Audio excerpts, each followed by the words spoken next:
हम लोग unit number 9 देख रहे थे। और यूनिट नंबर 9 है एनर्जी सेविंग टिप्स। ठीक है, जिसमें हमने सामान्य ऊर्जा बचत की तमाम युक्तियों के बारे में चर्चा किया था। और मैंने लास्ट लेक्चर में बताया था कि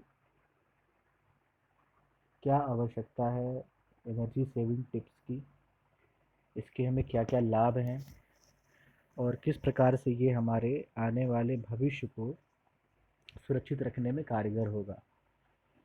ठीक है, तो उसमें मैंने चर्चा किया था कि इस चैप्टर में हम लोग जो भी एनर्जी सेविंग टिप्स को देखेंगे, वो हमारा प्राइमरी फोकस जो होगा वो इलेक्ट्रिकल एनर्जी को लेकर के होगा। जो विद्युत ऊर्जा हम इस्तेमाल करते हैं, चाहे वो घरेलू इंडस्ट्रीज़ में हो या हमारे घरों में हो या हमारे किसी स्तर पे हम इस्तेमाल करते हैं। बात आती थी वहाँ पे कि जैसे रेफ्रिजरेटर है, फ्रिज है, कूलर है, वॉशिंग मशीन है, प्रेस है, जो भी इलेक्ट्रिकल डिवाइसेस हैं, तो हमारे पास क्या क्या युक्तियाँ हैं, हमको एक एक करके इन सभी के बारे में देखना है। तो शुरू करते हैं इस यूनिट को। और इस यूनिट में सबसे पहले तो एक जनरल आइडिया हम लेंगे कि सामान्य तौर पे हमारे पास क्या क्या सुविधाएं हैं, क्या क्या हमारे पास युक्तियां हैं ऊर्जा की बचत करने का। ठीक है, समान युक्तियां हमारे पास क्या क्या है इसके बारे में चर्चा करें। चलिए, सबसे पहले तो ये जान लेते हैं कि एक हमारा पहला पॉइंट आता है कि अपने ऊर्जा उपयोग की योजना बनाना। योजना बनाने का अभिप्राय क्या है? इसका अभिप्राय ये है कि हम एक अपना कैलेंडर बनाएं या हम एक प्लानिंग करें, और इस प्लानिंग में हम इस तरीके से अपने संसाधनों का इस्तेमाल करें जिससे हमारा कार्य भी सकुशल हो जाए और ऊर्जा की बहुत ज़्यादा हानि भी ना हो। एग्जाम्पल के लिए, जैसे हमारे पास वाटर हीटर है, तो वाटर हीटर को हम दिन भर ना चला करके जब हमें तत्काल उसकी आवश्यकता है उस समय चलाएं। ऐसा नहीं है कि हमने वाटर हीटर को ऑन करके और छोड़ रखा है काफ़ी समय तक और हम उसका इस्तेमाल नहीं कर रहे हैं, फिर उसको हीट कर रहे हैं, तो बार बार हीट करने के प्रोसेस में हमारी ऊर्जा व्यर्थ होती है। ठीक है, जैसे हमने माइक्रोवेव ओवन हुआ या हमारे पास कोई और जिससे हम खाने को पकाते हैं या खाना गर्म करना है, तो कोशिश ये करें कि जब खाना हमें गर्म करना है तो हम उसको बार बार गर्म ना करें। जब खाना गर्म है तभी उसको सेवन कर लें, अथवा इस तरीके से करें कि उसमें ऊर्जा की बचत हो सके। ठीक है, हम दिन भर बिजली जलाने के दिन भर इलेक्ट्रिसिटी से द्वारा प्रकाश या लाइट जलाने के बजाय हम कुछ टाइमर का इस्तेमाल कर सकते हैं। कुछ इस प्रकार से कर सकते हैं, अपना अरेंजमेंट कमरे का कर सकते हैं। सपोज हमारा रूम है, कुछ अरेंजमेंट इस प्रकार से हो जाए कि सनलाइट के द्वारा हमारी आवश्यकता पूर्ति हो जाए। ठीक है, हमारे सनलाइट सूर्य के प्रकाश से ही प्रकाश की पूर्ति हो जाए। और भी काफ़ी तरीके हैं, जैसे हम अपने घर को इस प्रकार से डिज़ाइन कर सकते हैं, एक ऐसी प्लानिंग कर सकते हैं कि घरों के छत पे हमने सोलर पैनल या इस तरह की चीज़ों को इंस्टॉल कर रखा है जो हमारी ऊर्जा के स्रोत के रूप में लगातार काम कर सकते हैं।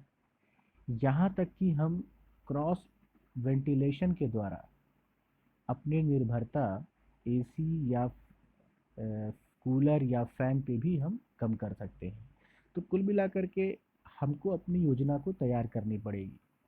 ठीक है, छोटी छोटी चीज़ों का ध्यान रखना पड़ेगा। ठीक है, और इस प्रकार से हम अपने घरों में छोटी छोटी योजनाओं के द्वारा भी ऊर्जा का बेहतर प्रबंधन कर सकते हैं। ठीक है, तो ये हुआ हमारी योजनाएं। फिर हमारे पास एक और पॉइंट आता है कि जो भी हमारे पास अप्लायंसेस हैं, ठीक है, इलेक्ट्रिकल के, उनको हम अनप्लग करें। अनप्लग करने का मतलब ये है, सपोज़ कि आपने लैपटॉप पे आप काम कर रहे हो, और आपका लैपटॉप 90%, 95 या 100% चार्ज है, तब भी हमने चार्जर को सप्लाई से कनेक्ट कर रखा है। उस केस में हम क्या कर सकते हैं कि अपने एप्लायंस को अनप्लग कर दें, मतलब प्लग को निकाल सकते हैं। उसके द्वारा हम काफ़ी मात्रा में ऊर्जा की बचत कर सकते हैं। ठीक है, जैसे फ्रिज हमारा है, तो हम फ्रिज को जनरली क्या करते हैं, 24/7 मतलब 24 घंटे के हिसाब से उसको ऑन रखते हैं। तो हम यहाँ पे ये कर सकते हैं कि हमने 4 घंटे 5 घंटे के अंतराल पे कुछ टाइम के लिए उसमें गैप कर सकते हैं, उसको अनप्लग कर सकते हैं। ठीक है, आपका टीवी हुआ, माइक्रोवेव हुआ, हेयर ड्रायर हुआ, इस तरह की चीज़ों का भी आप इस्तेमाल कर सकते हैं। जैसे आपके पास लैपटॉप्स, आपने कंप्यूटर पे काम कर रहे हो और आपके पास प्रिंटर कनेक्टेड है, ठीक है, उसके साथ स्पीकर्स कनेक्टेड हैं, तमाम डिवाइसेस कनेक्टेड हैं। अगर आप उनका इस्तेमाल नहीं कर रहे हैं उस मोमेंट पे, तो अनप्लग करिए, उसको हटाइए वहाँ से। ठीक है, तो पहली चीज़ यहाँ पे ये आती है। इसके बाद हम कुछ ऐसे उपकरण स्वयं बना सकते हैं जिसके द्वारा हम ऊर्जा की बचत कर सकें। जैसे हम एक मिनी सोलर पैनल या mini wind turbine, mini wind turbine से क्या है, इलेक्ट्रिसिटी को हम प्रोड्यूस कर सकते हैं, मतलब छोटे स्तर पे टरबाइन, मिनी विंड टरबाइन। ठीक है, हम जीवन पर्यंत जो कुछ चीज़ें होती हैं और जो आपके अंदर एक तरीके से क्यूरियोसिटी आती है, एक आपके अंदर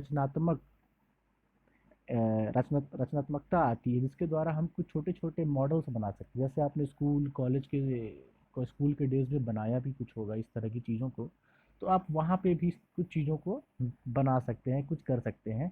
तो छोटे अमाउंट में ही सही, वो आपको एक सजग बनाता है कि आप ऊर्जा के संरक्षण के प्रति जागरूक हैं।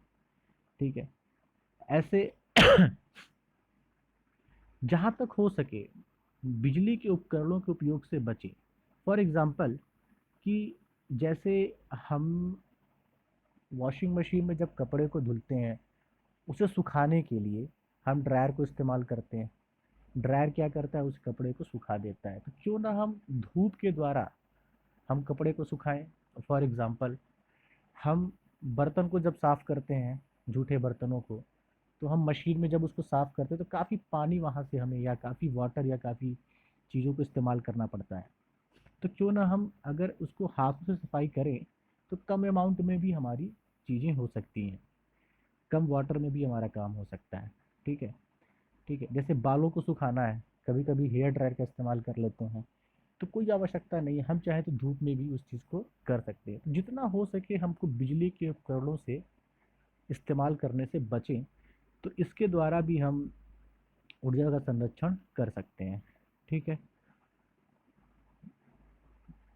अब जैसे ड्रेस वार्मर करें, मतलब कुछ भी आप एसी ऑन करते हो या फिर आप बॉयलर रूम में आपका हीटर ऑन होता है, तो आप अपने ड्रेस को वार्मर करें। जब ड्रेस वार्मर होगा तो आपका शरीर जो है वो गर्म होगा, तो कमरे का एनवायरनमेंट धीरे धीरे धीरे धीरे हम गर्म हो जाएगा। ठीक है, तो एक तरीका ये भी है कि ऊष्मा को हम यहाँ से कम इस्तेमाल करें और अपने डेली यूज़ में नवीकरणीय ऊर्जा के स्रोतों को इस्तेमाल करना। ठीक है, नवीकरणीय ऊर्जा के स्रोतों को इस्तेमाल करने से क्या होगा कि हमारे जो रिसोर्सेज हैं वो बहुत जल्दी समाप्त नहीं होंगे, वो लंबे समय तक चलेंगे और एक तरीके से हमारी अर्थ की भी बचत होगी, धन की बचत होगी, जीवाश्म ईंधन का प्रयोग नहीं होगा, तो पर्यावरण की भी बचत होगी।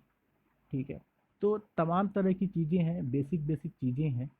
ठीक है, जैसे अगला पॉइंट हमारे पास है कि इन्वायरमेंट फ्रेंडली प्रोडक्ट्स, पर्यावरण के अनुकूल कोई प्रोडक्ट है उसको आप इस्तेमाल करो। गवर्नमेंट ने कुछ स्टैंडर्ड्स बनाए हुए हैं, गवर्नमेंट के स्टैंडर्ड्स को फॉलो करिए, उसी प्रोडक्ट का इस्तेमाल करिए जो इन्वायरमेंट के अनुकूल हो, इको फ्रेंडली हो। ठीक है, चाहे वो घरों में हो चाहे वो बाहर हो। ठीक है, तो ये हमें ध्यान रखना पड़ेगा जैसे जिम्मेदार नागरिक की तरह। ठीक है,